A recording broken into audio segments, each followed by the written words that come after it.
It's 785. You're on the air. Who are we speaking with? Hey, my name's Keith. How's it going, Keith? Welcome to the show. How's it going? Good. I caught your program about, I don't know, 6 months to a year ago. I like listening to your or watching your show. Oh, appreciate it. Thank you for tuning in for so long. I appreciate that. I guess I wanted to call in because I live like 3 hours from Hugonton, Uh-huh.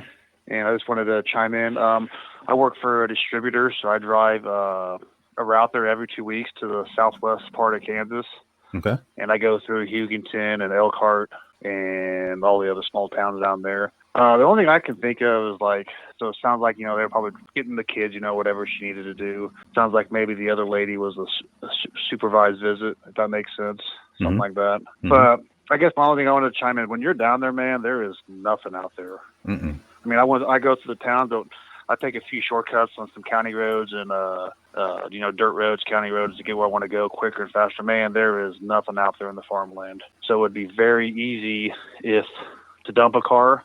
Mm-hmm. Let's say they actually met. Let's say they actually did meet somewhere. It'd be pretty easy to go park that car somewhere over there, if that makes sense. Yeah.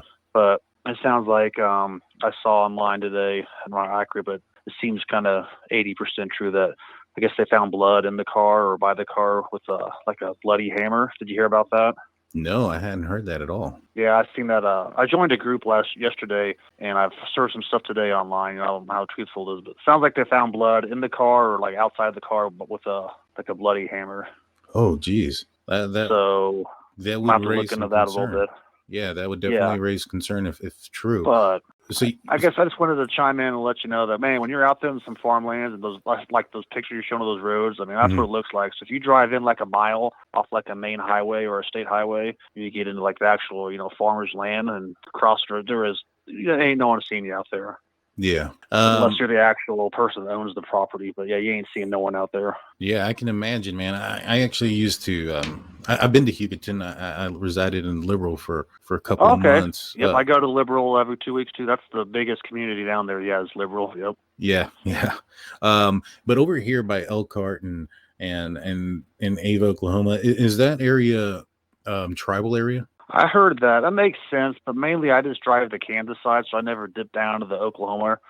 There's a liquor store I deliver to. You could literally throw a rock to the Oklahoma state line where I deliver to. Gotcha. So I don't know anything about that, but I just know when you go out there on some county roads and you're doing your thing, trying to make up time, there is no one out there. So even if that happened, they got ambushed or whatever, meet there or lost or whatever happened. I mean, no one's going to see or hear you unless they're actually out working their farmland. So. Yeah, no, that makes sense. It's just it's crazy that somebody even found them so quick as well. They went missing in the same day, or their vehicle showed up pretty quickly.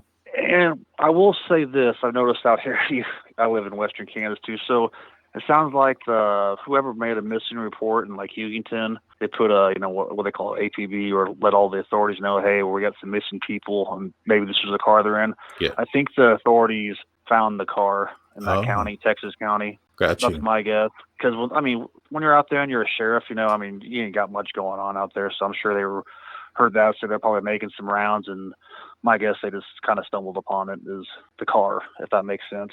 No, that does make sense. Now, just kind of being from the area, I don't know if you've heard this or not, but do you know if that road they were on was supposedly the road they were supposed to be on, or do you think that vehicle was abandoned on that road?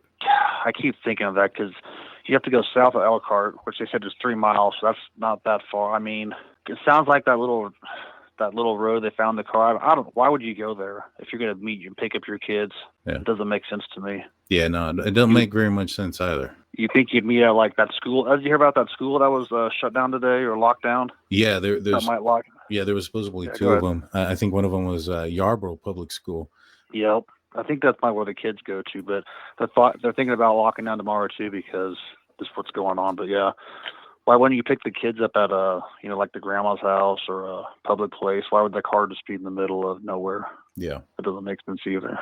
Yeah, no, it doesn't. And I'm not sure, why they be on the road stopped. I mean, it's either they stopped somewhere, at a gas station or something, and somebody forced themselves into the car. Or I will say this: when I'm driving my routes out there, I pull off on the road all the time to use the restroom because it's just quicker to go off the. I'm a guy, so it's a lot easier to do that. But sometimes, every now and then, you see some weirdos, but it just I don't know. It's weird how they haven't, and they're not saying anything either.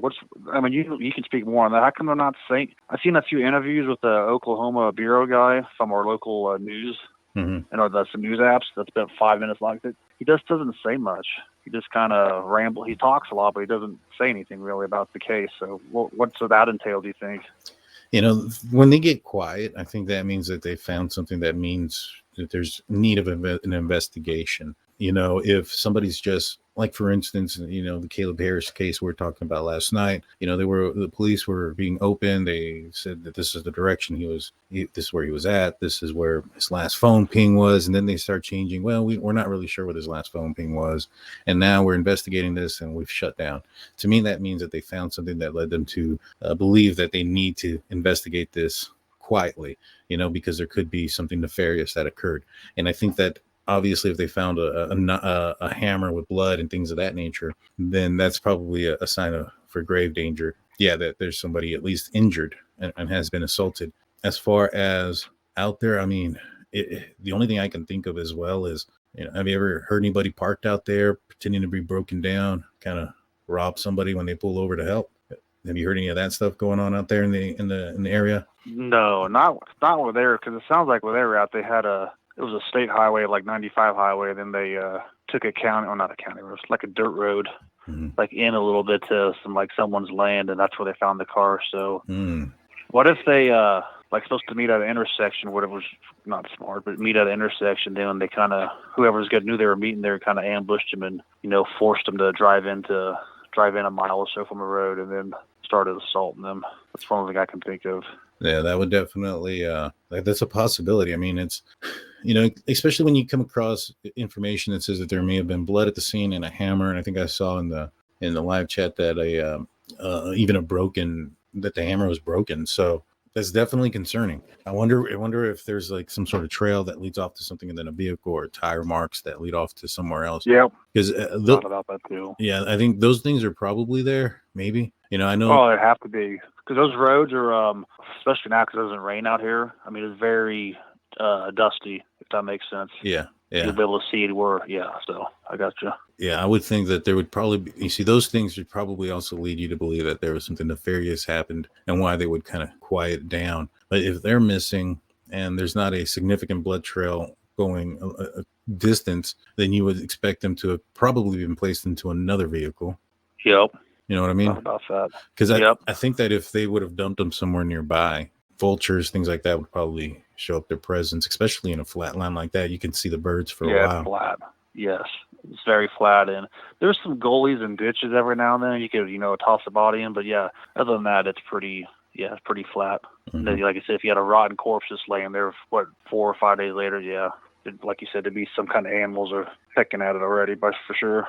Yeah, I wonder if they've had any dogs out there searching. Oh, I'm sure. Like I said, I put in the chat. Go to KWCH News. It's our Wichita outlet. Go to their website or download their app. That's the local news. They've been giving out pretty good information if you want to get what the kind of the local news is saying. But yes, sir. They've had the interviews with that Oklahoma State guy. But yeah, the KWCH one's a pretty good outlet to check out what the local news is saying about everything. But I'll hang up. I'll let you go, man. It was nice to talk to you. Enjoy your show, man. You have a good night. You too, my man. Thank you for calling in. Thank you for the support. See you later.